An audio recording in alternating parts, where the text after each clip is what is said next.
It was supposed to be just another cold November afternoon at Moretti's Delicatessen in Chicago's Little Italy. The hiss of the espresso machine punctuated quiet conversations.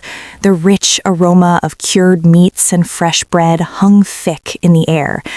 Well-dressed customers sat in warm booths, safe from the bitter wind rattling the windows outside. Then the door opened, slowly, hesitantly. A woman with red hair pulled into a messy ponytail stepped inside, gripping the hand of a small boy. Worn burgundy dress frayed at the hem. No coat despite the November freeze. Her green eyes carried the kind of exhaustion that comes not from one sleepless night, but from months of sleeping with one eye open, always listening for danger. They stopped in front of the glass display case filled with golden sandwiches stacked high, fresh mozzarella gleaming white, pastries dusted with sugar that caught the light like snow. The boy stared at the food, his blonde hair falling across hollow cheeks. He clutched a tattered stuffed rabbit to his chest, its ear hanging by a single thread. "Mom," he whispered, his voice barely audible, "can we get a sandwich?" The woman swallowed hard, forced a smile that trembled at the edges. Then she leaned toward the young clerk behind the counter, lowering her voice to barely more than a breath, words only 3 people in that deli would hear clearly. "Excuse me, is there any expired food here? Anything you're throwing out? My son, he's so hungry. He hasn't eaten in 2 days." The clerk's friendly expression curdled. Behind them, well-dressed customers exchanged glances. Whispers rippled through the warm space, like poison spreading through water. But someone else heard it too. "Before we dive in, I need your help. We're trying to reach 5,000 subscribers, and every single one matters. So if you enjoy this story, please hit that subscribe button. And I'd love to know. Drop a comment telling me where in the world you're listening from. It means everything to know you're out there." Sitting in the corner booth, his usual spot, a man in an expensive charcoal suit lowered his newspaper. Frank Canto. Dark hair slicked back, a neck tattoo visible just above his crisp white collar, Italian leather shoes that cost more than some people's monthly rent. His espresso sat forgotten, growing cold. Every employee in Moretti's knew who he was. Every customer carefully avoided looking directly at him. He was the kind of man people crossed the street to avoid, Chicago's most feared enforcer, a ghost who walked in daylight. He saw the boy's thin frame, the way hunger had carved shadows under his eyes. He saw the mother's trembling hands, the shame burning her cheeks red. And he heard every word, clearer than the gunshots that still echoed in his nightmares. The clerk let out an impatient sigh, loud enough for nearby tables to hear. "Ma'am, this is a delicatessen, not a charity kitchen. We don't serve expired food." The boy's head dropped. His small fingers tightened around the rabbit's worn body. The mother blinked rapidly, fighting back tears that gathered at the corners of her eyes. The Mafia boss rose slowly to his feet. The scrape of his chair against the floor cut through every conversation like a knife. The entire deli went silent. Forks stopped mid-air. Whispers died. Even the espresso machine seemed to quiet. He walked toward them, each footstep deliberate, measured. His tall shadow fell across the display case, across the mother and child, darkening the food they could only dream of tasting. Customers shrank back in their seats. The clerk's face went pale. "Excuse me," he said, his voice low and even, the kind of calm that preceded violence. The mother turned. Recognition flashed across her face immediately. That face from the news, from whispered warnings in shelters, from stories of men who disappeared. Fear flooded her green eyes. She knew exactly who stood behind her. But instead of the cruelty she expected, something else flickered in his dark gaze, something that looked almost like pain. Frank Canto knelt down slowly, bringing himself to the boy's eye level. He looked at the worn sneakers with holes in the toes, at the pink dress meant for a girl but worn because it was all they had, at the tattered rabbit clutched like a lifeline, at the trembling smile of a child who'd learned too young that the world was cruel. And in a voice gentler than anyone in that deli had ever heard from him, he asked, "What's your favorite food, kid?" What happened next would shatter the lives of all three of them, rebuild them, and bind them together in ways none of them could imagine. Stay until the end of this story, because what this mafia boss does next will prove that redemption can begin in the most desperate moments, and that sometimes the most dangerous men are capable of the greatest love. If this story moves you, share it with someone who needs to believe in second chances, and stay with us because you won't want to miss what comes next. The boy, Micheal, stared at the strange man with wide eyes, half terrified and half confused. His small hand clutched his mother's burgundy dress as if it were the only solid thing left in a world that kept shifting beneath his feet.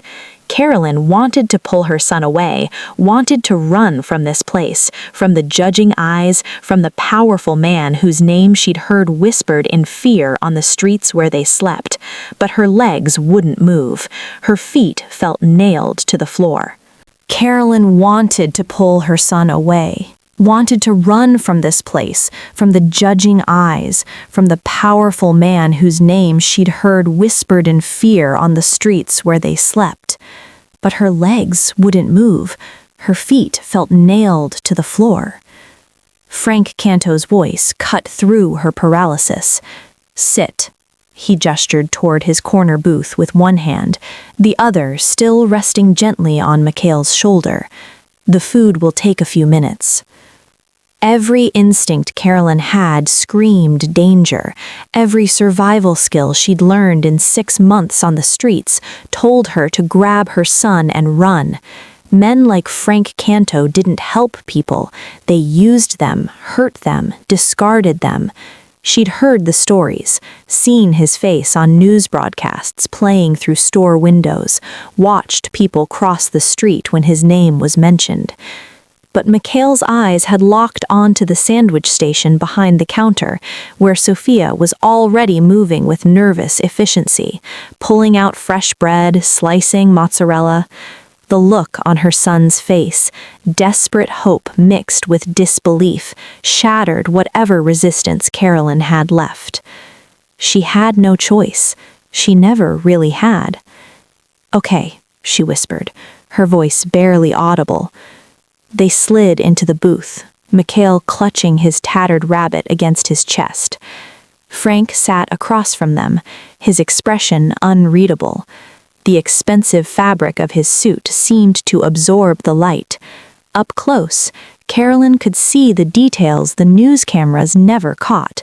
The faint scar along his jawline, the calluses on his knuckles, the way his dark eyes held something that looked almost like sadness.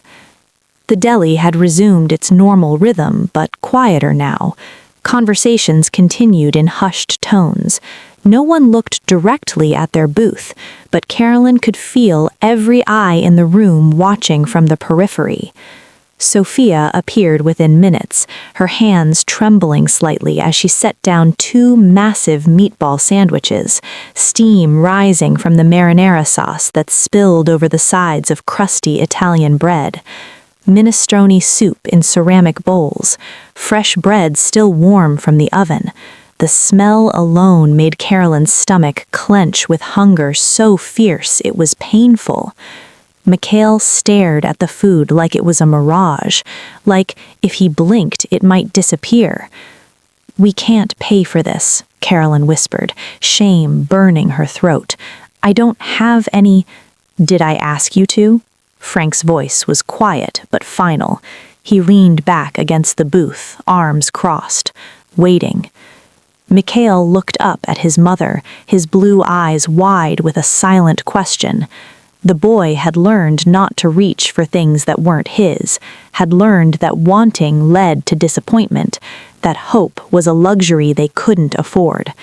Carolyn felt tears streaming down her cheeks before she could stop them. She nodded, unable to speak past the lump in her throat.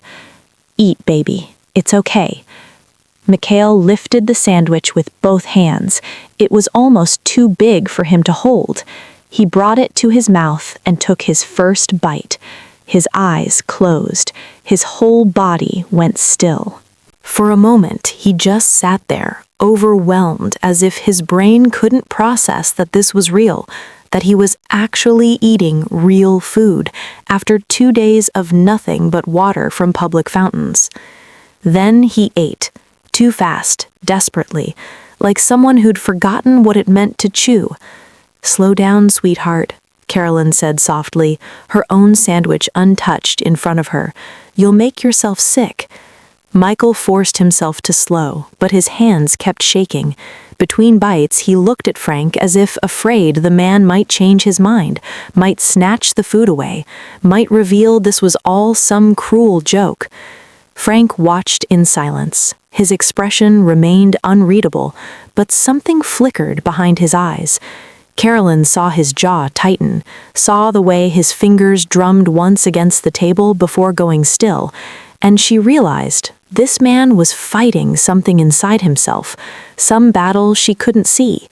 In Frank's mind, the deli's warm lighting faded, the sounds around him dulled, and suddenly he was 8 years old again, crouched behind this very building in an alley that stank of garbage and desperation.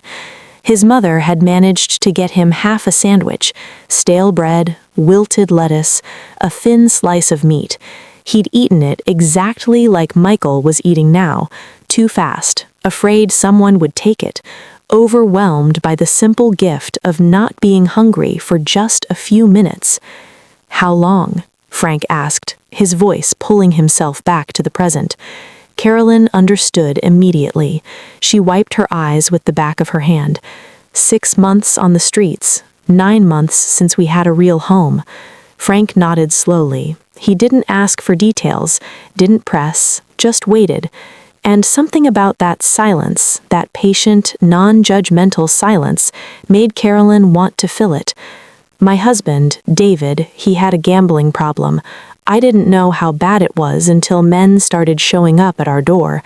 He'd borrowed from people you don't borrow from. Debt collectors came for everything. The house, the car, every penny we'd saved." Her voice cracked. "And then David just disappeared, left us with nothing. We ran before they could come back for more." Frank's expression darkened, not with anger at her, but with a cold recognition of the kind of men she was describing. Men he knew, men whose world he lived in.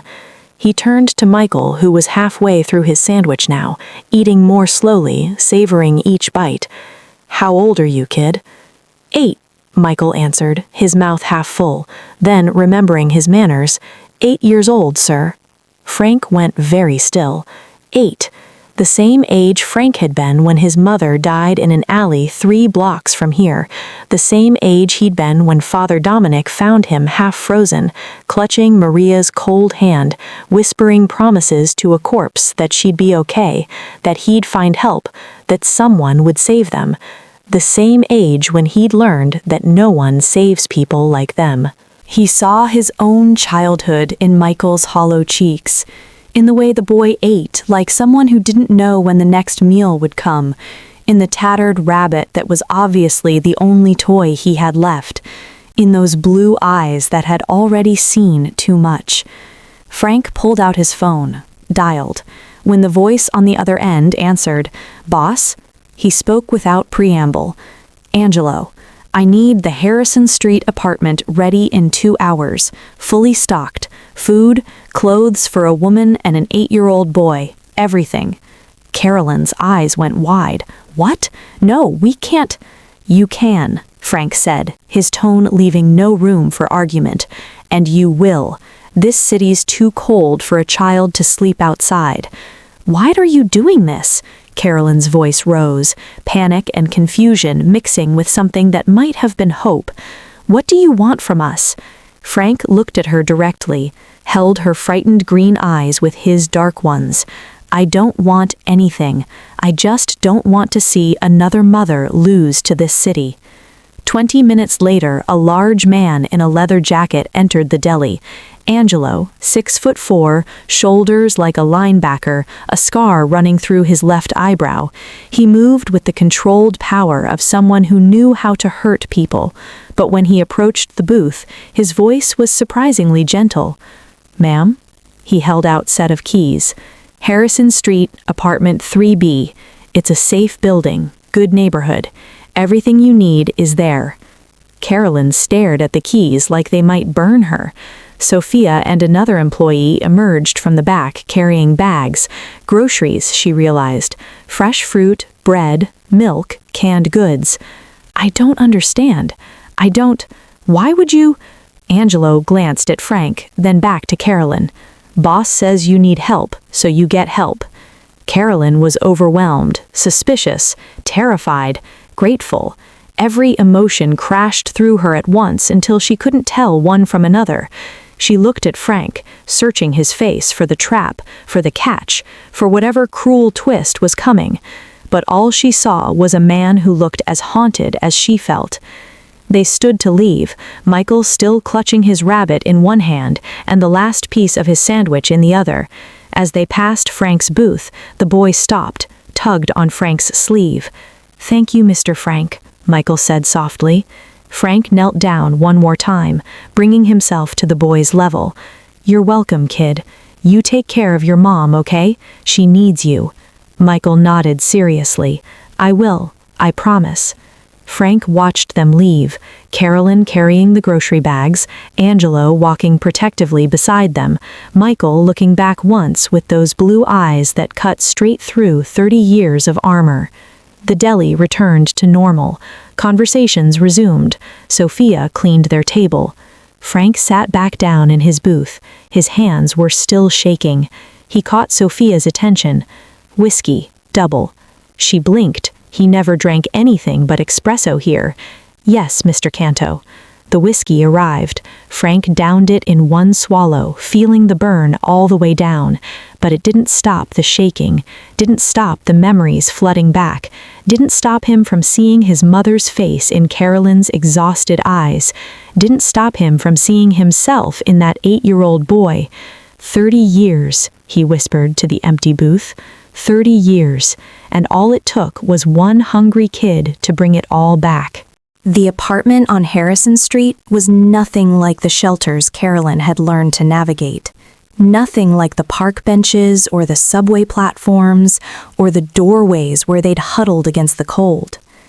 Angelo unlocked the door to 3B and stepped aside, letting them enter first. Carolyn stopped just inside the threshold, unable to move further, unable to believe what she was seeing. Clean hardwood floors, furniture that wasn't broken or stained, soft lighting from lamps that actually worked, a kitchen with gleaming counters, windows with curtains, real curtains, not sheets or garbage bags. The air smelled like lemon cleaner instead of mold and desperation. Micheal didn't hesitate. He dropped his tattered rabbit and ran. Through the living room, down the short hallway, his worn sneakers squeaking on the clean floor. "Mom! Mom, there's a bed! A real bed!" His voice echoed from one of the bedrooms. "And another one! And, oh my God, there's a bathtub!" Carolyn heard him opening doors, cabinets, discovering each new wonder like it was Christmas morning. She stood frozen in the living room, grocery bags still clutched in her hands, tears streaming silently down her face. This couldn't be real. Things like this didn't happen to people like her. Angelo cleared his throat gently. Refrigerators stocked, extra supplies in the pantry, clean clothes in the closets. We guessed its sizes, but if anything doesn't fit, just let me know. He set the keys on the small dining table. You need anything at all, My number's on the counter. Don't hesitate." "Why?" Carolyn's voice cracked. "Why is he doing this?" Angelo's scarred face softened. "Boss has his reasons, but I've worked for him 15 years, and I've never seen him do something like this before. Whatever his reasons are, they're real." He moved toward the door, then paused. "You're safe here. I promise you that." Then he was gone, and Carolyn was alone with the sound of her son's joy echoing through rooms that smelled of hope instead of fear. "Mom, can I take a bath? A real bath?"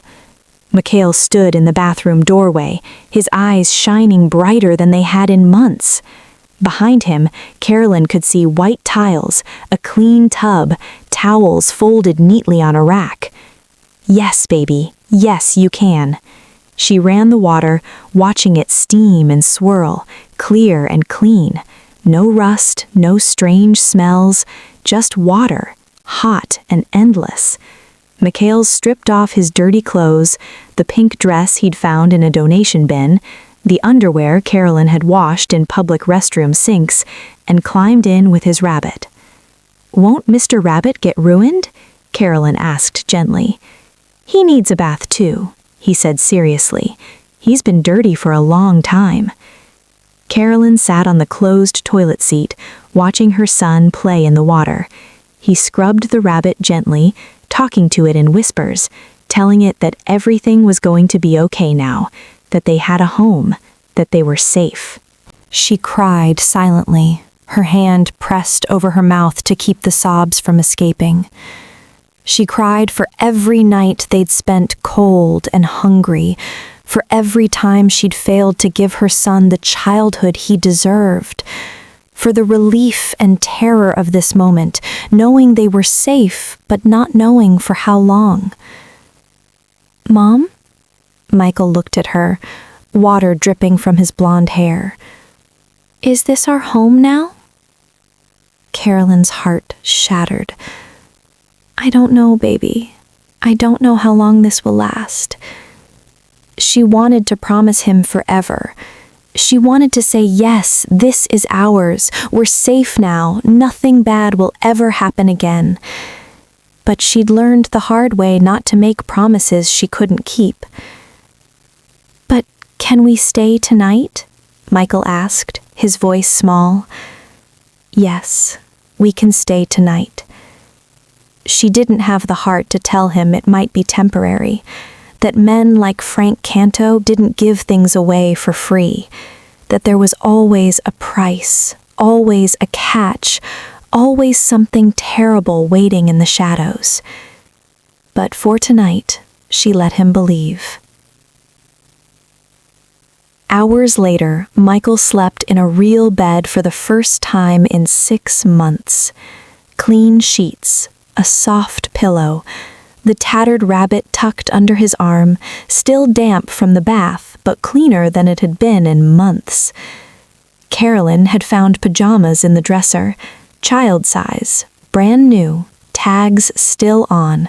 They fit almost perfectly. She sat by the living room window staring out at the Chicago night.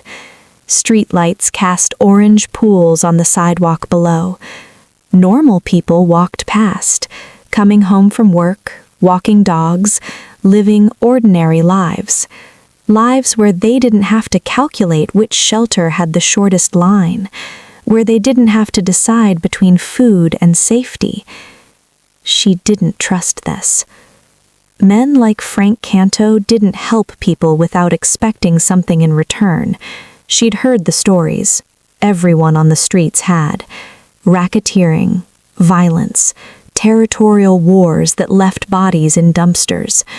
The news called him Chicago's most dangerous enforcer.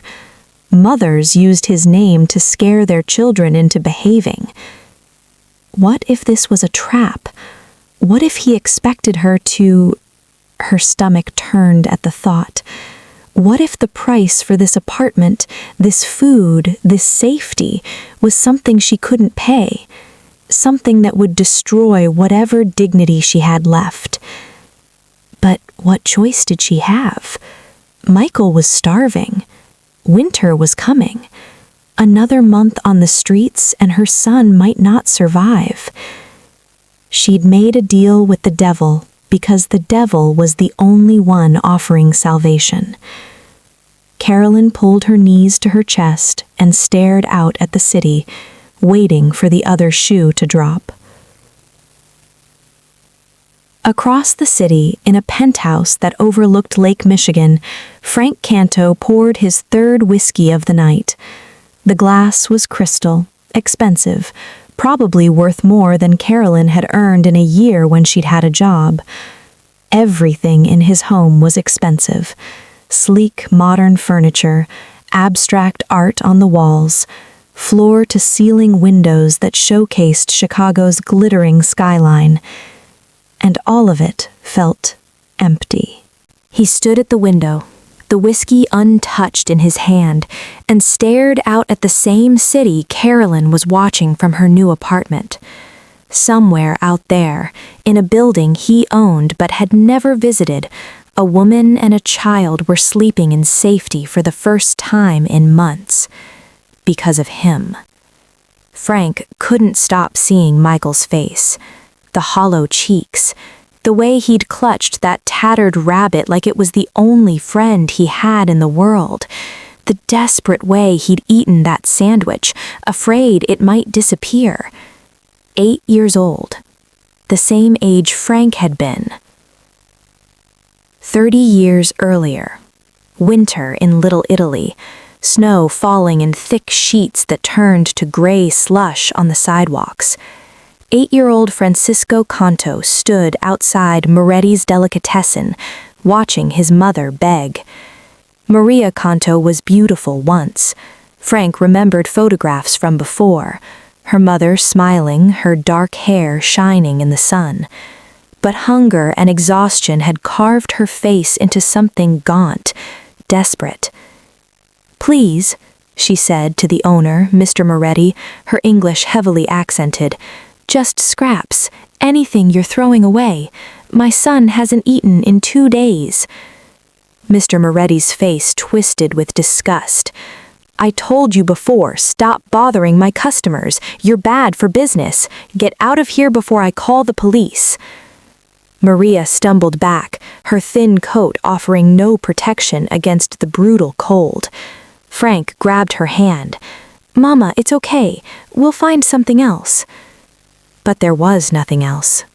There never was. They'd walked 3 blocks before his mother collapsed. Frank closed his eyes against the memory, but it played on anyway.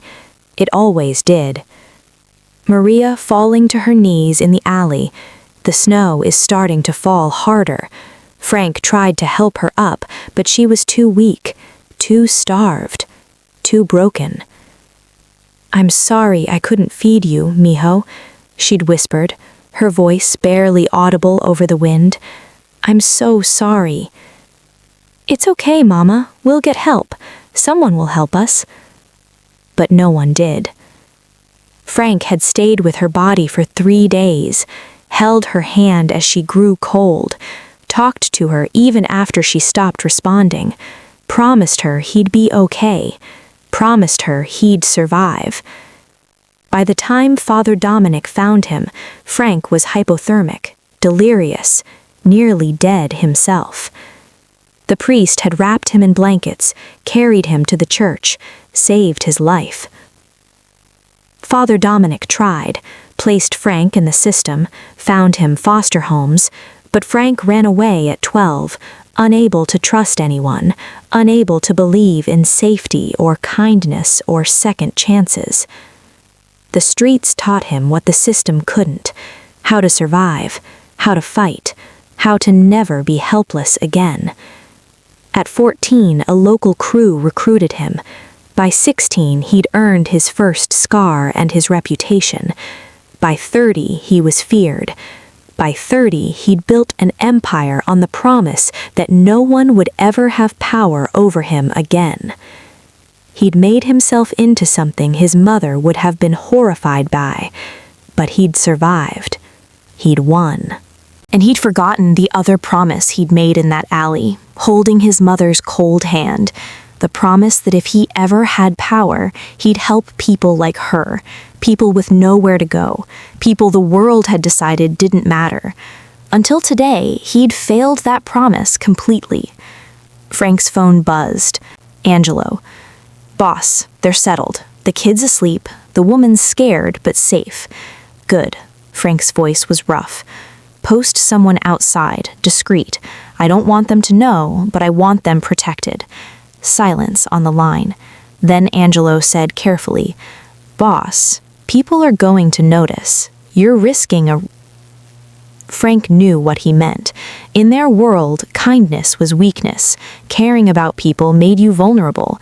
His enemies would see Carolyn and Micheal as targets, leverage, ways to hurt him.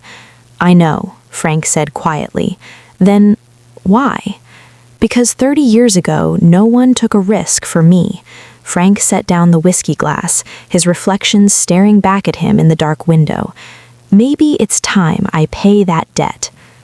He ended the call and stood alone in his expensive, empty penthouse haunted by ghosts he'd spent 30 days trying to bury, and wondering if saving one 8-year-old boy could somehow save him too. 1 week later, Carolyn stood in the children's section of the Chicago Public Library, watching Micheal run his fingers along the spines of books like they were treasures. It was the first time in months he'd been surrounded by stories, by color and imagination instead of concrete and fear. "Mom, can I get this one?" He held up a book about dinosaurs, his blue eyes bright with excitement. "Yes, baby, as many as you want." She'd gotten them library cards using the Harrison Street address.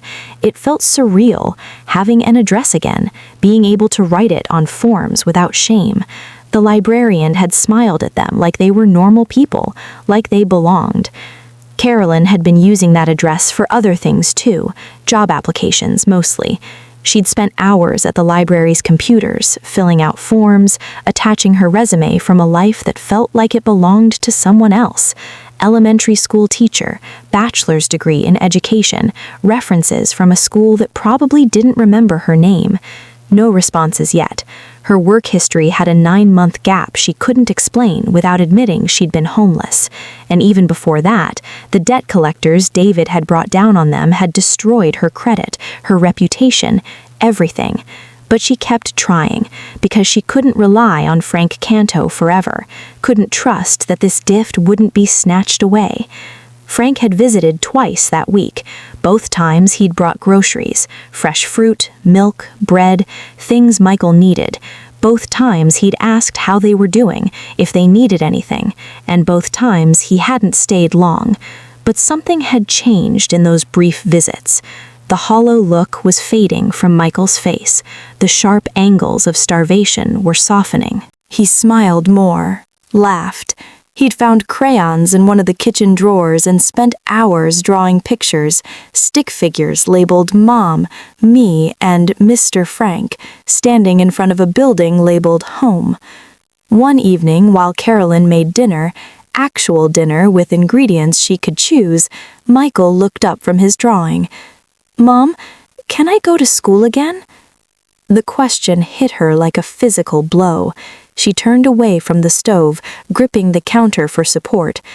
I don't know yet, baby. We're still getting settled. But I miss it. I miss reading and math and having friends." Carolyn's heart shattered. She wanted that for him so badly it hurt. Wanted him to have the normal childhood she'd been unable to give him. But school required paperwork, proof of residence, stability, things she still wasn't sure they had. "Soon," she whispered, pulling him into a hug. "I promise I'm trying." Frank's third visit was different. He arrived in the evening carrying a bag from a bookstore instead of groceries. When Micheal opened the door, Carolyn had taught him to check the peephole first. The boy's face lit up. "Mr. Frank!"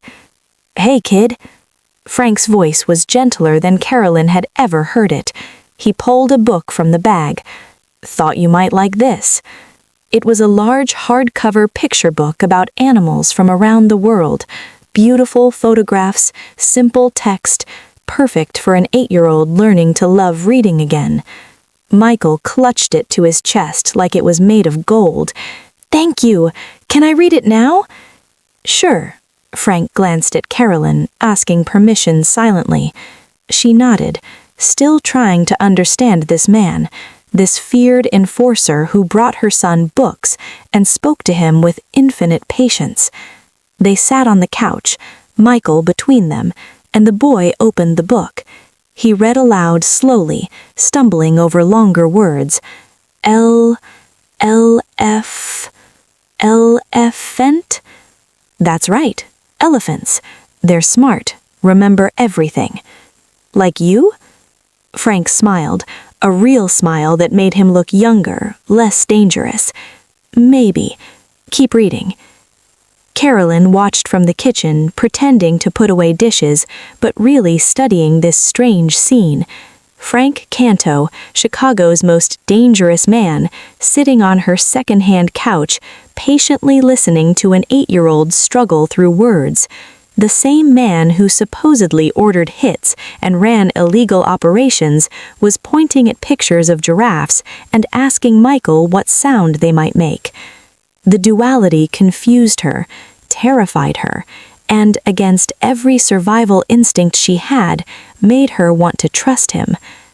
Across the street, in a black SUV with tinted windows, Yuri Petrov adjusted his telephoto lens and clicked another photograph. Frank Canto on the couch, the boy leaning against him, the woman in the background, watching.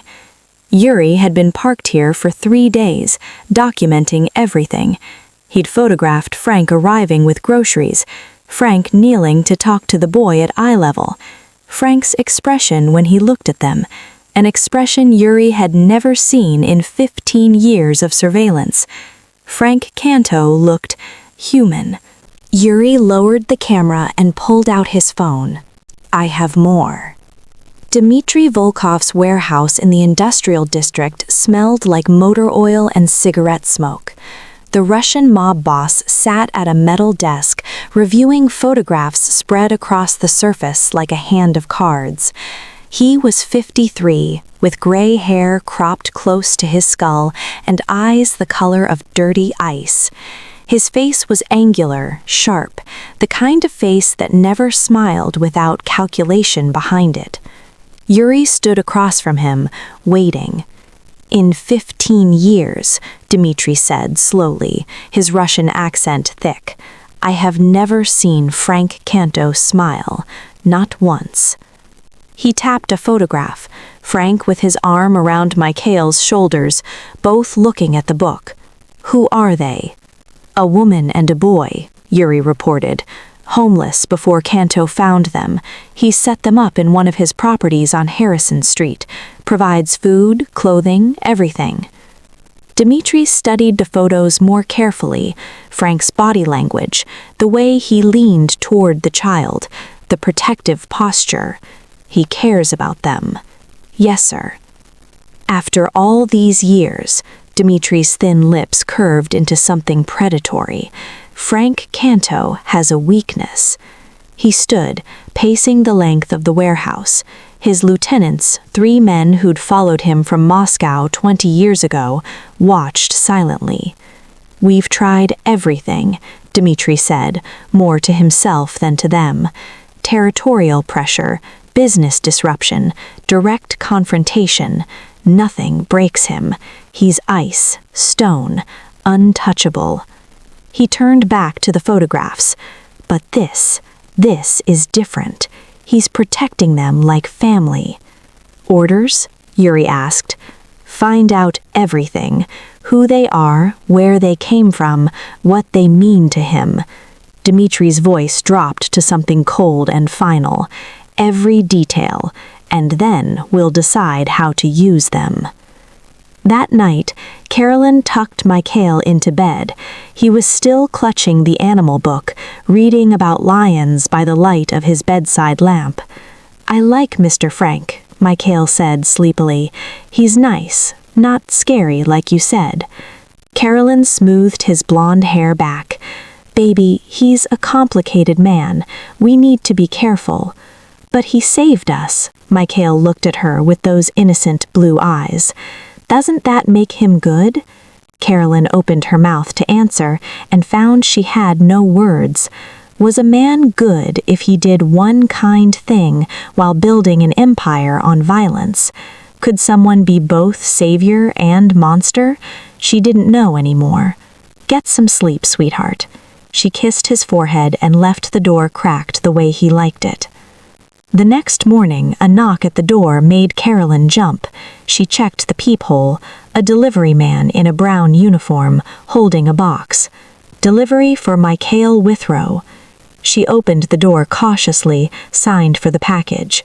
It was beautifully wrapped, a silk ribbon tied in an elaborate bow. No return address. Micheal came running when he heard the rustling. Is that for me? Carolyn opened the box carefully. Inside, nestled in tissue paper, was a brand new stuffed rabbit. Pristine white fur, perfect stitching, glass eyes that caught the light. It was everything Micheal's tattered rabbit wasn't. New, expensive, flawless. A note card lay on top. Every boy deserves a friend, a well-wisher. Mom, look! Micheal reached for it, delighted. But something cold slithered down Carolyn's spine. She didn't know why, couldn't explain the sudden dread that flooded her chest. Just instinct. The same instinct that had kept them alive on the streets. Who sent it? Micheal asked. I don't know, baby. She pulled out her phone with shaking hands and dialed the number Angelo had given her. It rang once before Frank answered. Carolyn? Someone sent Micheal a gift, a new rabbit. There's no name, just... Frank's voice went ice cold. Don't touch it. Lock your door. I'm on my way. What? Why? What's wrong? Lock the door, now. Don't let anyone in except me. Do you understand? Carolyn's blood turned to ice water. Frank, you're scaring me. Good. Be scared. I'll be there in 10 minutes. The line went dead. Carolyn looked at the pristine rabbit in Micheal's hands, at the note that now seemed menacing instead of kind, at her son's confused face. Mom, what's wrong? She pulled him close, her hands shaking as she locked the deadbolt, the chain, everything. Whatever safety they'd found in the past week, whatever fragile piece they'd built in this apartment, it had just shattered. And Carolyn realized with terrible clarity, they'd never been safe at all. Frank arrived in less than 10 minutes. Carolyn heard the screech of tires outside, then heavy footsteps pounding up the stairs. He didn't knock. The door burst open, Angelo behind him, and another man she didn't recognize, younger, carrying what looked like a toolbox. Frank's eyes swept the apartment with a practiced efficiency of someone searching for threats. His hand was inside his jacket, on a weapon, Carolyn realized, with ice in her stomach. Where's the rabbit? Micheal clutched it to his chest, backing away. It's mine! Someone gave it to me! Frank's expression softened for just a moment. I know, kid, but I need Marco to look at it just for a minute. I promise you'll get it back. Why? Michael's voice cracked. What's wrong with it? The younger man, Marco, set down his toolbox and pulled out a device that looked like a handheld scanner. May I? Micheal looked at his mother. Carolyn nodded, though her hands were shaking. It's okay, baby. Let him check. Reluctantly, Micheal handed over the pristine white rabbit. Marco ran the scanner over it slowly. Within seconds, it beeped. He moved the device to the rabbit's head. Another beep, higher pitched. 2 devices, Marco said quietly. Tracking in the stuffing, audio surveillance in the left eye. He looked at Frank. Professional grade, high-end equipment. The room tilted. Carolyn grabbed the back of a chair to stay upright. What is that? What does that mean? Frank's voice came out tight, controlled, the kind of calm that masked fury. Someone's been listening to everything, watching where you go. Who? Why? We're nobody. We don't have anything. Frank turned to Carolyn, and the guilt in his eyes was so raw it was painful to witness.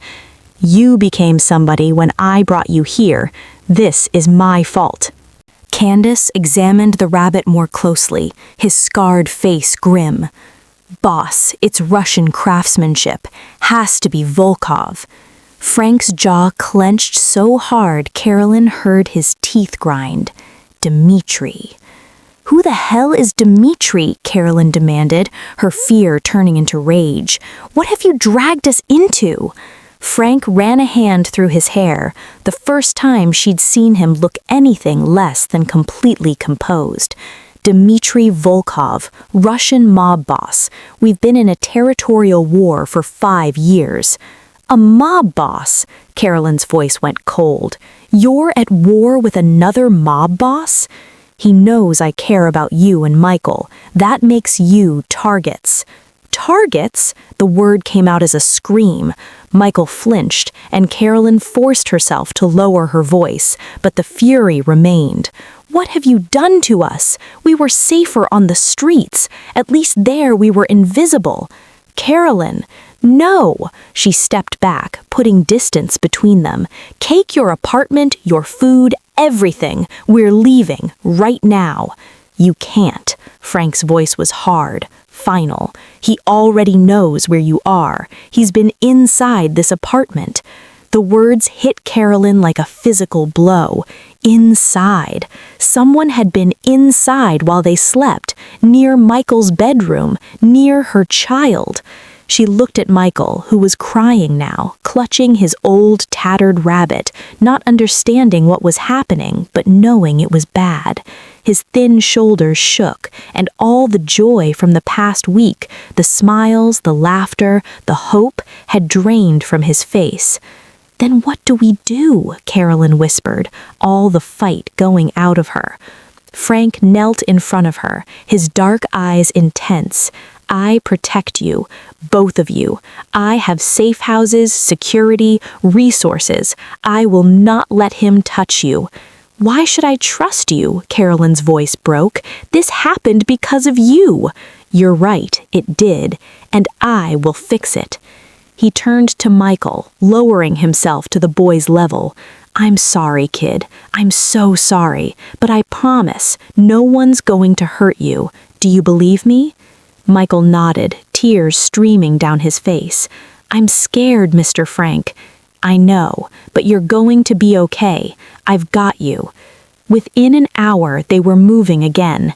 A different building on the north side, higher floor, reinforced steel door that looked like it belonged to a vault. Angelo posted guards in the hallway, no more pretending they were safe, no more illusions of normalcy. Carolyn watched men with guns position themselves outside their new apartment and felt the last shred of the life she'd imagined slipping away. Micheal sat on the new couch, silent and withdrawn. The joy from the past week was gone, replaced by the hollow look he'd worn on the streets. Survival mode, shut down, protected. Carolyn had done this to him, trusted the wrong person, again. That night, after Micheal finally fell asleep, fitful, clutching his old rabbit, Carolyn found Frank standing at the window, staring out at the city. I was an elementary school teacher, she said quietly. Did you know that? Frank turned, surprised. 2nd grade. I loved it, loved helping kids learn to read, watching their faces light up when something clicked. She wrapped her arms around herself. I married David when I was 23. Thought we were happy. Thought we had a future. What happened? I discovered his gambling problem when debt collectors showed up at our door. He'd borrowed from loan sharks, dangerous people. She laughed bitterly. People like you, probably. He'd gambled away everything, our house, our savings, our entire life. And then he just vanished, left us with nothing. I'm sorry. Are you? Caroline's voice hardened. I survived 6 months on the streets to protect Micheal. 6 months of fear and hunger and humiliation, but we survived. And now I've put him in even more danger. Frank was quiet for a long moment. Then, I saw Micheal and I saw myself. 8 years old, hollow cheeks, tattered rabbit. I thought I could save you both and somehow fix the past. Fix the past? My mother died because no one helped. I became powerful so I'd never be helpless again. Frank's voice was raw. But I never used that power to help anyone. Until you. And now we might die because you decided to be a good person for once? Frank had no answer to that. The silence stretched between them, heavy with guilt and fear and the weight of impossible choices. Finally, Frank spoke. I can send you away. New city, new identities, money to start over. You'd be safe from Dimitri. Running. Caroline's voice was empty. Again, is that all I'll ever do? Or you stay, and I teach you to fight back. Caroline looked at him. What do you mean? Dimitri wants to use you against me. But what if you weren't helpless? What if you could protect Micheal yourself, no matter what happens? What if next time someone comes through that door, you're not defenseless? I'm a teacher. I taught children to read, to dream, to be kind. I don't know violence. You can learn. Frank held her gaze. If you're willing. Caroline thought about David abandoning them, about begging for expired food while customers laughed, about 6 months of being powerless, helpless, at the mercy of every stranger and every storm, about her son's hollow cheeks and the fear in his eyes, about the pristine white rabbit with devices hidden inside and the violation of knowing someone had watched them, listened to them, planned to hurt them. She thought about being a victim versus being a survivor, and she thought about the gun she'd seen in Frank's jacket, the casual way Angelo carried his weapon, the hard certainty in their eyes that came from knowing they could protect themselves. Caroline looked at the bedroom where Micheal slept, surrounded by armed guards because her mother had trusted the wrong man again. But maybe she could learn to trust herself. She turned back to Frank, her green eyes hard with something that hadn't been there before. Not hope, not trust, but determination. Teach me. The private gym was in a basement in Pilsen. Unmarked door, no windows. Frank had closed it to the public for the week. When Carolyn walked in the next morning, Micheal left with a trusted guard at the apartment. She felt completely out of place. Angelo was already there, wrapping his hands for sparring, and beside him stood a woman Carolyn hadn't met before. Tall, lean, with dark hair pulled into a severe bun. She moved with the fluid efficiency of someone who'd spent a lifetime learning to fight. Carolyn, this is Rena, head of my security. Frank gestured between them. She's going to teach you what you need to know. Rena looked Carolyn up and down, assessing, not judging. Carolyn stood there in borrowed workout clothes that didn't quite fit, her red hair pulled back, feeling exposed and foolish. This isn't about making you a soldier, Frank said quietly. It's about giving you options when there are none. Rena stepped forward, her voice crisp and professional. Let's start. The first hour was humiliating. Rena demonstrated holds, how to break free when someone grabbed your wrist, your throat, your hair. Carolyn tried to follow along, but her body didn't move the way Rena's did. She was clumsy, slow, hesitant. Again, Rena said patiently, twist your wrist toward their thumb. It's the weakest point. Carolyn tried, failed, tried again. I can't do this, she muttered, frustration burning her cheeks red. You're not here to be perfect. Rena's voice was firm but not unkind. You're here to survive. There's a difference. By the end of the hour, Carolyn was drenched in sweat, her muscles screaming, but she'd successfully broken 3 different holds. Small victories, but victories nonetheless. Good, Rena said. "Tomorrow we build on this." Carolyn wanted to collapse. Instead, she nodded. Okay, because giving up wasn't an option, not when Michael's life depended on her. The weapons training was worse.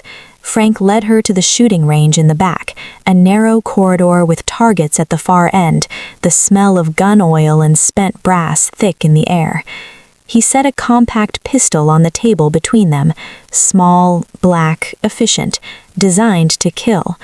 It's a 9mm, manageable recoil, fits your hand size.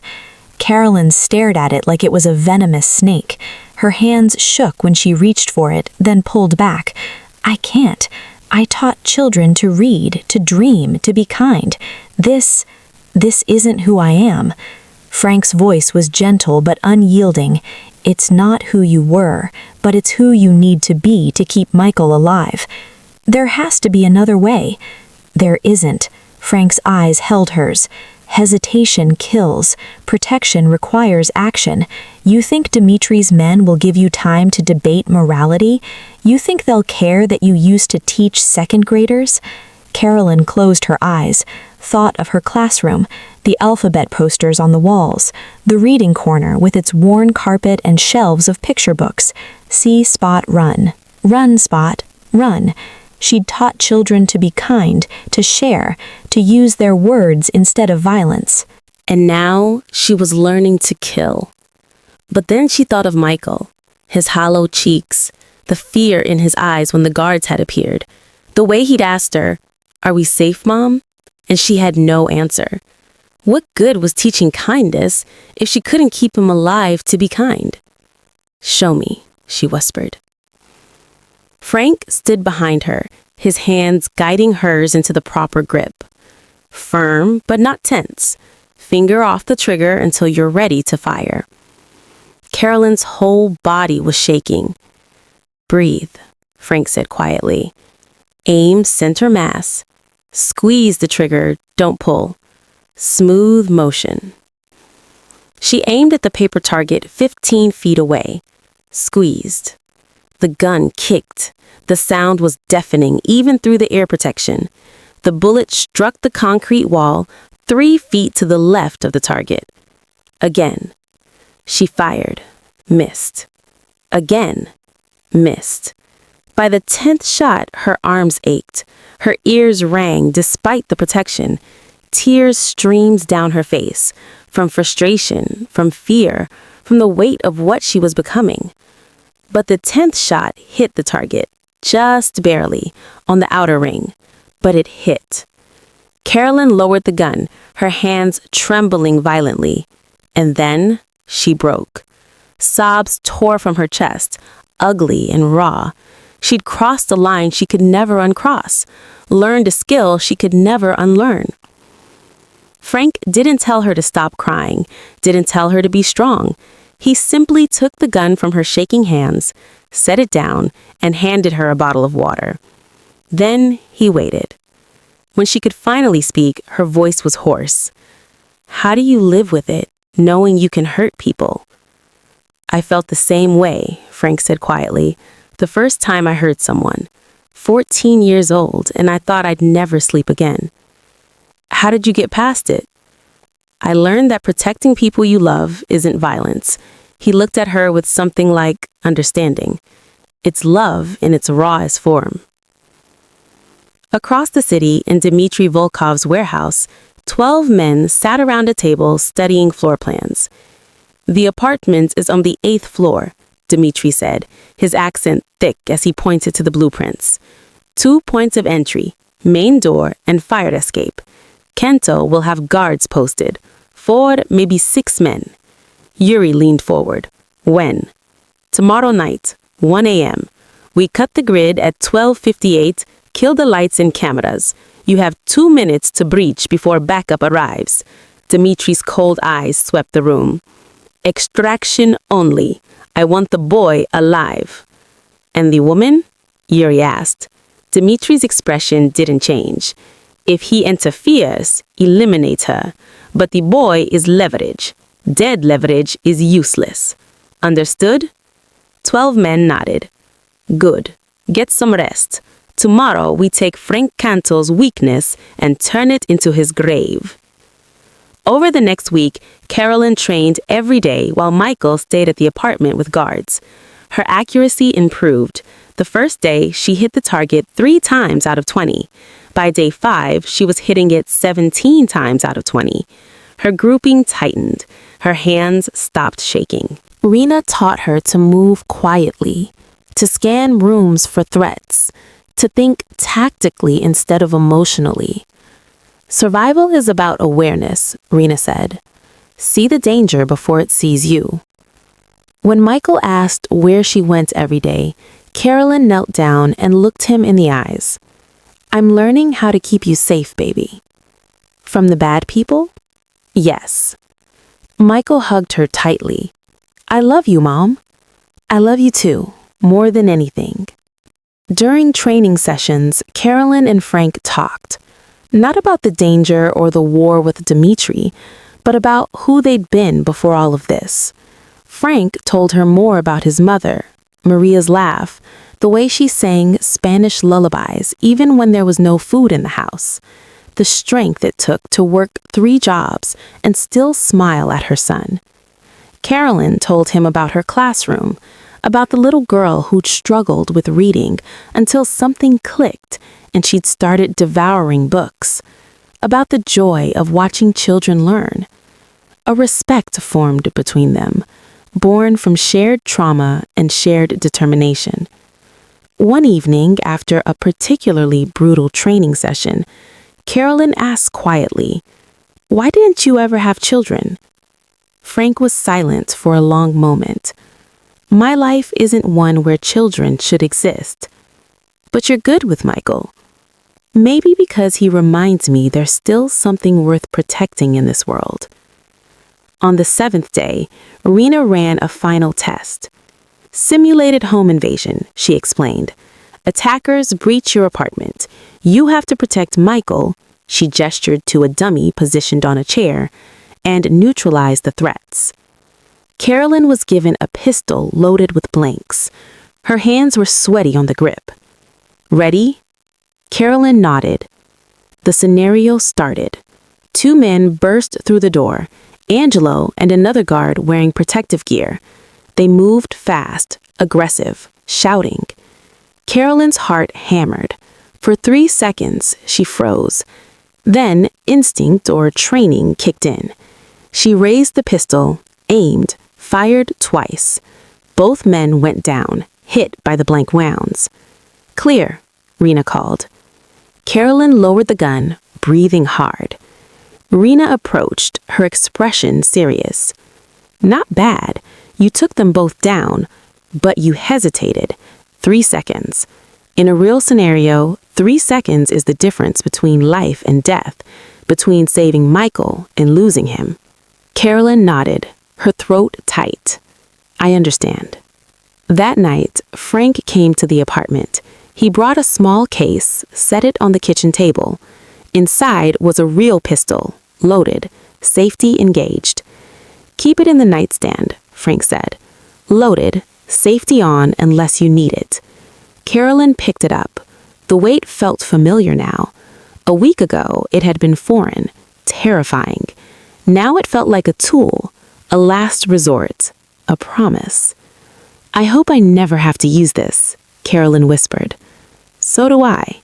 Frank's dark eyes held hers. But if you do, don't hesitate. Promise me.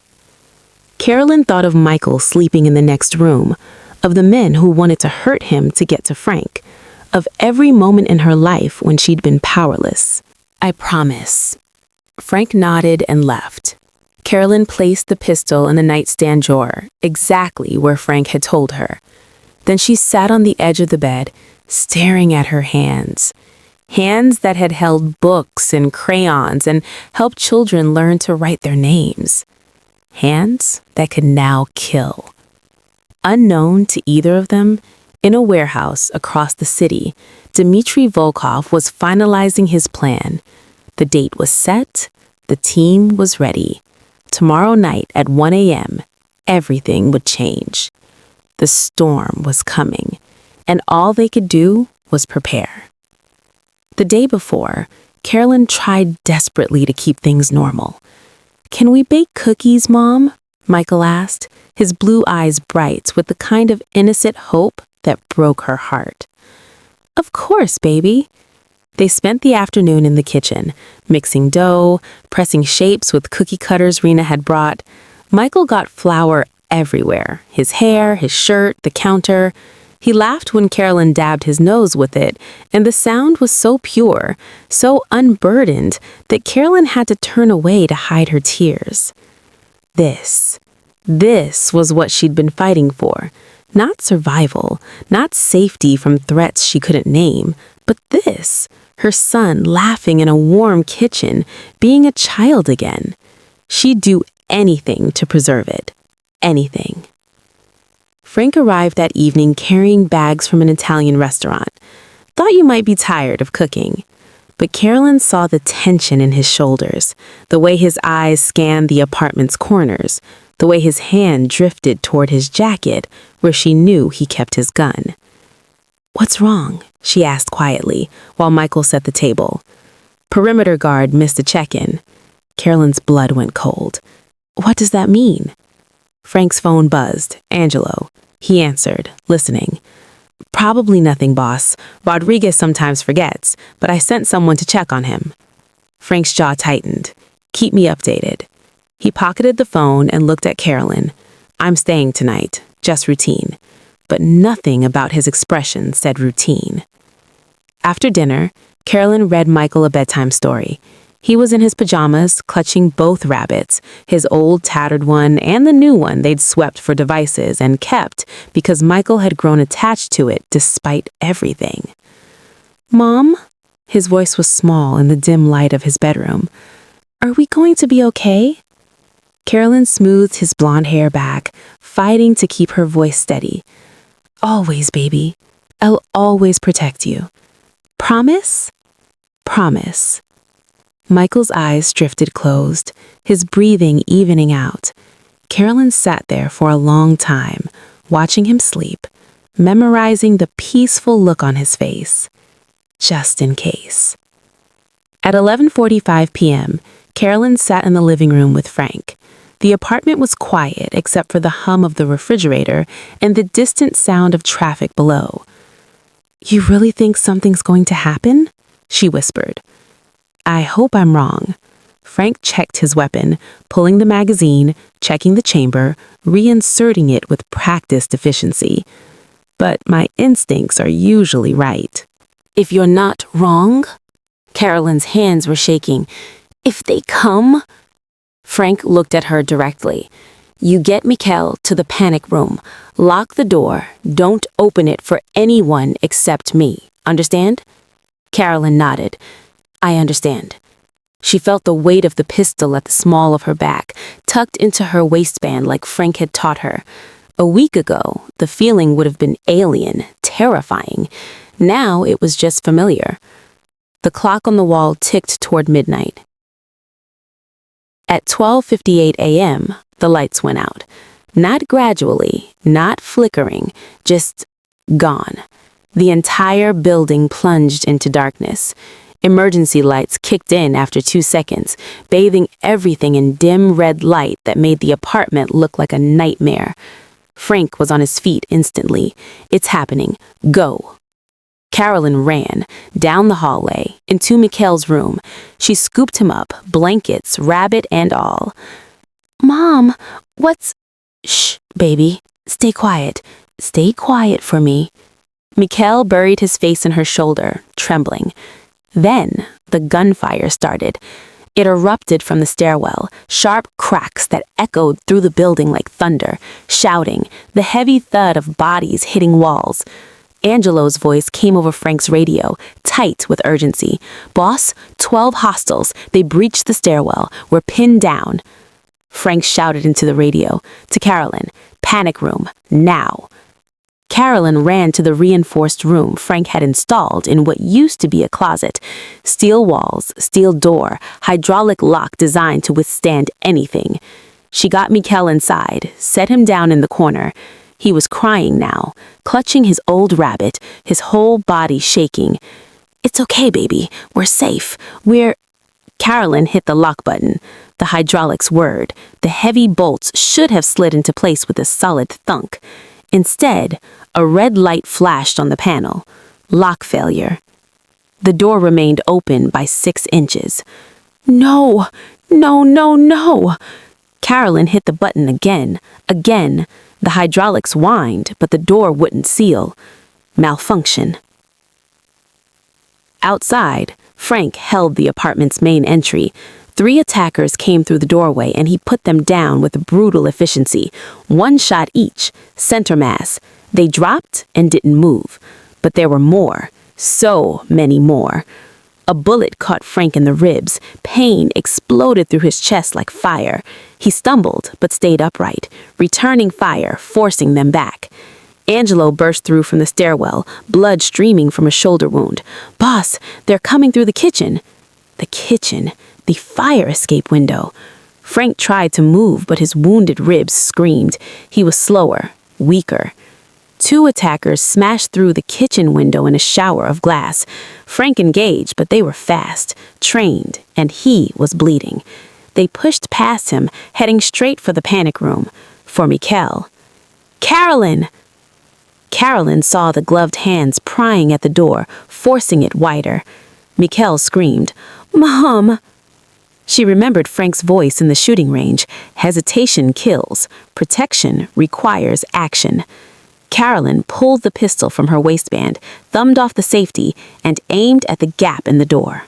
The first attacker forced it wider. She saw his face, a mask, cold eyes. She fired. The shot caught him in the shoulder. He jerked back, cursing in Russian, blood spraying. But the second attacker shoved through. Larger, stronger. He grabbed for Micheal. Carolyn threw herself between them. "No!" The attacker's backhand caught her across the face. Carolyn's vision exploded with stars, her body hitting the wall hard enough to drive the air from her lungs. But through the blur, she saw him reaching for Micheal, saw her son's terrified face, heard him screaming for her. Carolyn grabbed the heaviest book from Michael's collection, a hardcover encyclopedia, and swung it with every ounce of strength she had left. It connected with the man's skull with a sickening crack. He stumbled, disoriented. Carolyn raised the pistol, center mass, just like Frank taught her. She fired. The man went down. A third attacker appeared in the doorway. Carolyn pulled the trigger. Click. Empty. The attacker smiled behind his mask. "Nowhere to run, lady." Carolyn looked at Micheal, huddled in the corner, sobbing, then back at the man with the gun. She didn't run. She stepped directly in front of her son, arms spread wide. "You'll have to go through me." The attacker raised his weapon, a gunshot, but not from his gun. The man collapsed, a hole in the back of his head. Frank stood in the doorway, swaying, his shirt soaked with blood from the wound in his ribs, his weapon still raised. "Are you okay? Is Micheal?" Carolyn nodded, unable to speak, her whole body shaking violently. Sirens wailed outside. Footsteps pounded up the stairs, back up, finally. Angelo's voice came over the radio, triumphant, despite the pain. 5 hostiles down, 7 captured. Dimitri's in custody, caught 3 blocks away trying to run. Frank slid down the wall, hand pressed to his bleeding ribs. His face was pale, his breathing labored. Carolyn and Micheal huddled together on the panic room floor. She was still holding the empty gun, her knuckles white. And then she broke. Not from fear, not from terror, from release. Sobs tore from her chest, ugly and raw and unstoppable. She'd done it. She'd protected him. Her baby was alive. Micheal clung to her, his small voice breaking through her tears. "You saved me, Mom. You saved me." Frank watched them, and something in his chest cracked wide open. Tears rolled down his face, the first he'd shed in 30 years, since the night he'd held his mother's body in the snow, since he'd promised himself he'd never be that helpless again. He wasn't crying from pain. He was crying because Carolyn had done what his mother couldn't, what he'd been too young to do. She'd fought, and she'd won. Micheal broke free from his mother and ran to Frank, threw his small arms around Frank's neck, careful of the wound. "You saved us, Mr. Frank, just like a dad would." Frank held the boy, held them both, and 30 years of armor shattered like glass. All the walls he'd built, all the distance he'd maintained, all the promises he'd made to never care, never feel, never be vulnerable again. Gone. In the arms of an 8-year-old boy and a woman who'd learned to be strong when she had no other choice, Frank Canto finally broke. And in breaking, he finally healed. Paramedics arrived, pressing gauze to Frank's wound, preparing to transport him. He kept his eyes on Carolyn and Micheal the whole time. Angelo stood nearby, his own shoulder bandaged. "Boss, you did it. You saved them." Frank shook his head weakly.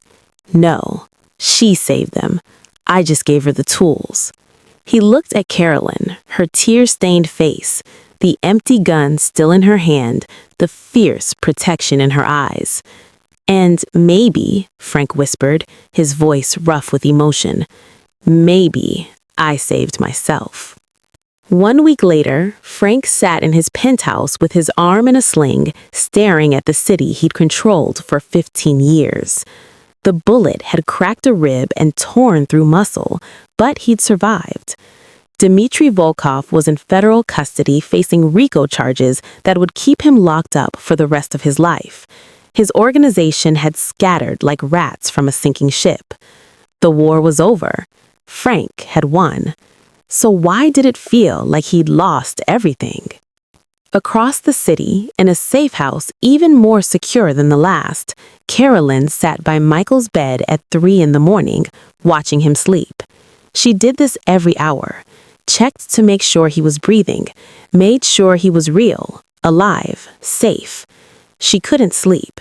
Every time she closed her eyes, she saw them.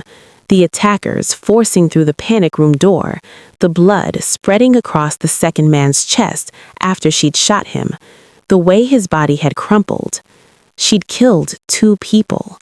The weight of it sat on her chest like concrete, crushing, inescapable. She was a teacher. She taught children to read, to be kind, to solve problems with words instead of violence. And she'd become a killer. Sudden sounds made her jump, the radiator clicking, footsteps from the apartments above, the wind against the windows. Her hand would instinctively reach for the gun that wasn't there anymore. Frank had taken it after the attack, said she didn't need it now that Dmitry was gone. But she still felt the weight of it, still felt the trigger under her finger. Micheal wasn't better either. He had nightmares every night, woke up screaming for her, his small body drenched in sweat, crying about men with masks and guns. The progress they'd made, the smiles, the laughter, the joy, had evaporated. He wouldn't let her out of his sight, followed her from room to room, panicked if she went to the bathroom and closed the door. He'd reverted to anxious behaviors she thought they'd left behind on the streets. Clinging, not speaking much, that hollow look creeping back into his eyes. "Mom?" His voice came from the bed, small and frightened. "I'm here, baby." Carolyn moved to sit beside him, stroking his hair. "Just a bad dream. You're safe. Don't leave." "I won't. I'm right here." But how long could they live like this? How long before the fear consumed them both? When Frank knocked on the door that afternoon, Carolyn met him with red-rimmed eyes, and a question that came out harder than she intended. "We can't keep living like this." Frank's expression was careful, controlled. "Dmitry's gone. His organization is scattered. You're safe now." "Safe?" Carolyn's voice cracked. "Micheal wakes up screaming every night. I see blood every time I close my eyes. I killed 2 people, Frank. I can't." She pressed her hands over her face. "This isn't living. This is surviving. And I'm so tired of just surviving." Frank stood, moved to the window. His reflection stared back at him in the glass, arm in a sling, face drawn with exhaustion, the weight of 30 years pressing down on his shoulders. As long as I'm in this life, anyone near me is in danger. His voice was quiet, but firm. Dimitri is gone, but his organization is scattered. You're safe now. Then leave. Carolyn stood too, facing him across the room. Frank laughed, a bitter, hollow sound. You don't just walk away from what I've built, from what I am. Why not? Carolyn's voice rose. What's it worth if it costs you everything else? What's it worth if Micheal never sleeps through the night again? If I can't close my eyes without seeing the people I killed? If you end up bleeding out in some alley just like your mother did? The last words hung in the air like a slap. Frank's jaw tightened. It's not that simple. It is exactly that simple. Carolyn stepped closer. You choose power or peace, the empire or us. You can't have both. We both know that now. That night, Frank returned to his penthouse. He poured whiskey he didn't drink and stood at the floor-to-ceiling windows overlooking Chicago.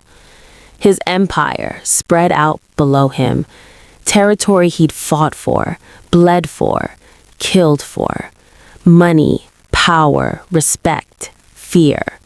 Everything he'd built to never be that helpless 8-year-old again, to never be the boy who couldn't save his mother. But he was still that 8-year-old, just hidden under 30 years of violence and walls and armor that had finally cracked. He thought of Michael's arms around his neck, just like a dad would. He thought of Carolyn standing in front of her son, arms spread wide, telling a man with a gun, "You'll have to go through me." He thought of his mother's last words, "I'm sorry I couldn't feed you, mijo." And he knew what he had to do. The meeting was unprecedented. All 5 of Chicago's crime family bosses in one room, a neutral warehouse, heavily guarded, thick with tension. They thought Frank was consolidating power after Dimitri's fall, thought he was calling them here to announce new territories, new arrangements, to cement his position as the most powerful man in the city. Instead, Frank Canto stood at the head of the table and said, "I'm out." Stunned silence. 30 years I've been in this life, Frank continued, his voice steady. 30 years building this empire. I told myself it was because I'd never be weak again, never helpless, never at someone else's mercy. He looked around the table, at faces that had feared him, respected him, hated him. But I was wrong. Power didn't make me strong. It made me empty. I met a woman and a kid. They were starving, and helping them, it woke something I thought was dead. Frank's voice roughened. It reminded me why I started this in the first place, and it showed me that I failed at the only thing that ever really mattered. I'm transferring my territories, my operations, everything. Divide it amongst yourselves. I don't care how. I'm done. Angelo was the first to speak, his voice tight with disbelief. Boss, you can't. They'll see it as weakness. They'll come for you. Let them try. Frank's eyes were hard, but I won't let another child pay the price for my choices. One of the bosses, Marcello, who'd worked with Frank for a decade, leaned forward. What will you do? You're Frank Canto. This is who you are. No, Frank shook his head. This is who I became. Maybe it's time I try being who I was supposed to be. He walked out of the warehouse, leaving behind 30 years of his life. Got in his car, drove through the city he'd ruled, and drove to the safe house. When he knocked, Carolyn answered. Her eyes were red from crying, her hair pulled back in a messy ponytail. She looked exhausted and beautiful, and broken and strong all at once. "What are you doing here?" she asked. "I made a choice." Frank's voice was quiet. "I'm out. I'm leaving everything behind." Carolyn stared. "Why?" Because you asked me what it's worth if it costs me everything else. Frank met her eyes. And you're right, it's worth nothing. The power, the money, the fear, none of it means anything if I can't protect the people I care about. If I can't give Micheal a chance at a normal life. If I can't... He stopped, swallowed hard. If you'll have me, he said quietly, I'd like to try being part of your family. Carolyn's hand flew to her mouth. Tears spilled down her cheeks, and for the first time in a week, she smiled. 1 year later, November winds swept through Chicago streets with the same bitter cold. But this time, it didn't bite the same way. Carolyn stood at the window of Moretti's Delicatessen, watching snowflakes begin to fall, and felt something she hadn't felt in years. Peace. The deli looked nothing like it had a year ago. Frank had bought it 6 months earlier and transformed it completely. Brighter lighting, fresh paint and warm yellows and reds, new tables and chairs that didn't wobble. The smell of fresh bread and simmering marinara filled every corner. A new sign hung above the door, Moretti's Community Kitchen. Part restaurant, part food bank, part neighborhood gathering place. It had become the heart of Little Italy, a place where everyone was welcome, where no one went hungry, where dignity mattered more than money. Carolyn managed the books and the day-to-day operations. Upstairs, in what used to be storage space, she'd created a tutoring center. Kids from the neighborhood came after school. Free lessons, free meals, a safe place to learn and grow. She'd reclaimed her purpose, not as the teacher she'd been before, but as something more, something earned through fire and fear, and fighting her way back from nothing. Mom, can I put up more balloons? Micheal stood on a ladder, his blonde hair falling across eyes that sparkled with joy. He was 9 now, healthy, happy, thriving. He attended school 3 blocks away, brought home report cards with grades that made Carolyn cry with pride, talked about friends with names like Marcus and Aisha and Chen. His old tattered rabbit sat on the bookshelf in his bedroom now, retired but honored. On weekends, Micheal worked in the deli, learning to make sandwiches from Frank, greeting customers with a smile that lit up the room. The hollow look was gone. The fear was gone. Her son had come back to her.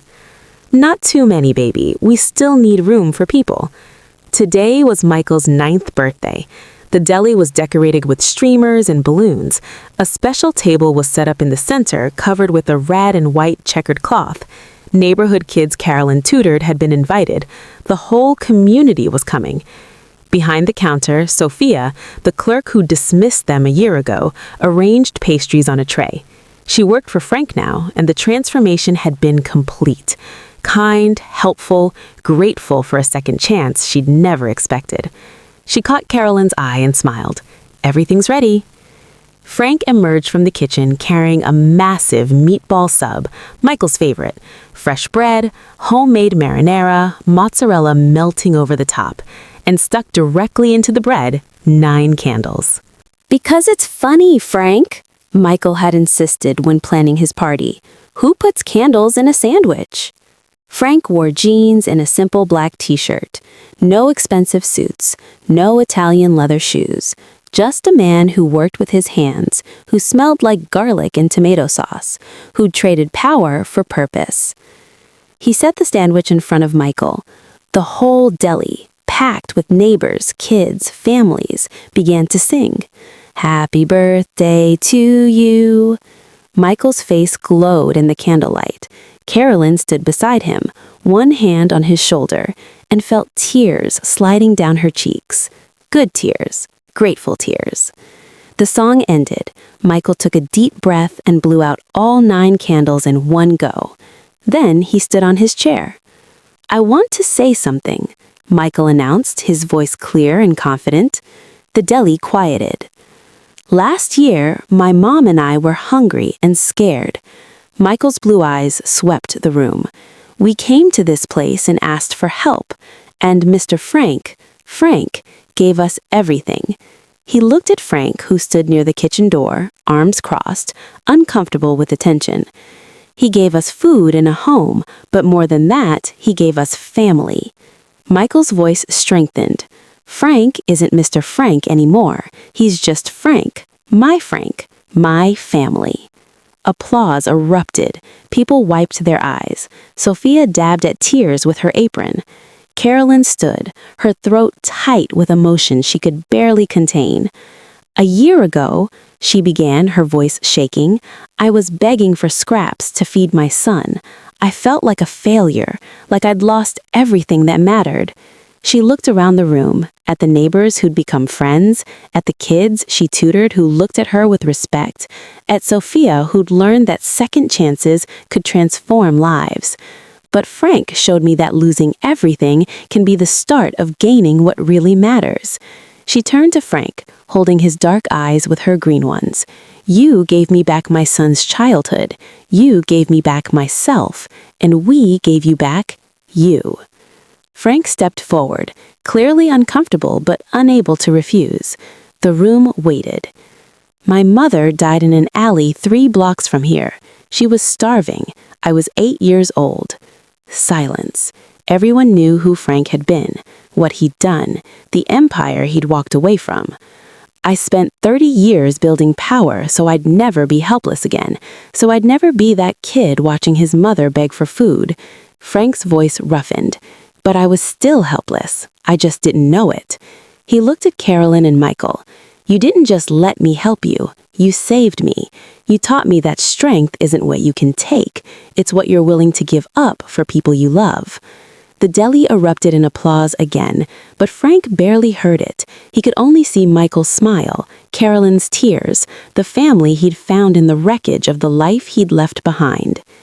The party continued. Kids played, adults talked. The community kitchen lived up to its name, feeding bodies and souls alike. Frank stepped outside for air, his breath misting in the November cold. He walked 3 blocks east to the alley, the place where Frank Canto had died 30 years ago. He stood there, snowflakes landing on his shoulders, and closed his eyes. For the first time, he didn't see her death, didn't see the snow turning red, her hand going cold in his, the emptiness in her eyes. Instead, he saw her smile, from before the hunger, from when she used to sing to him in Spanish, her voice warm and full of love. I'm sorry I couldn't save you, Mama, he whispered to the falling snow. But I saved him. I saved Micheal. I hope that's enough. I hope you'd be proud. The wind carried his words away. Frank? Carolyn stood at the alley entrance, wrapped in a coat, concern on her face. You okay? Yeah. Frank turned to her. Just remembering. Carolyn walked to him, took his hand in hers. She'd be proud of you. I know she would. How do you know? Because I'm proud of you. Carolyn squeezed his hand. And I'm a mother too. I know what she would have wanted for you. Not power, not revenge. Just this. Love. Family. Peace. Frank pulled her close, and they stood together in the alley where his mother had died, where his childhood had ended, where 30 years of pain had begun. But it didn't hurt anymore. Not the way it used to, because he'd finally fulfilled the promise he'd made in this alley. Not the promise to never be helpless, the other one, the one he'd forgotten, to help people like his mother, to make sure no child went hungry, to use whatever power he had for something good. They walked back inside together. The deli was warm, loud with laughter and conversation. Micheal sat with friends, his face covered in marinara sauce, telling some story that had everyone laughing. The old tattered rabbit sat on the counter. Micheal had brought it to show his friends, to tell them about the year before, about being homeless and scared and finding hope in an unlikely place. Frank looked at the scene, the community he'd built, the life he'd chosen, the family he'd found, and realized this is what redemption looked like. Not power, not control, not revenge, just love and second chances. As the party wound down and families headed home, Micheal tugged on Frank's sleeve. "Frank, will you read me a story tonight?" They lived together now, the three of them, in a small apartment above the deli. A real family, chosen rather than born. "Of course, kid." "The one about the boy who was lost but found his way home?" Frank smiled, ruffling Micheal's hair. "That's my favorite too." Carolyn watched them from across the deli, her heart so full it ached. She thought about a year ago, standing in this very spot begging for expired food, terrified and hopeless. Now, they are home. The story ended where it began, Moretti's Delicatessen in Chicago's Little Italy. But everything was different. A desperate mother had found hope. A hungry child had found safety. A ruthless man had found redemption. And together, they'd found family. Sometimes the best things in life begin in the most desperate moments. A mother's whispered plea, a child's hollow eyes, a man haunted by 30 years of ghosts. They found each other in a small deli in Chicago's Little Italy, and they saved each other. Not with money or power, but with the simplest, strongest, and most precious thing in this world, love. And that, more than any empire, is worth everything.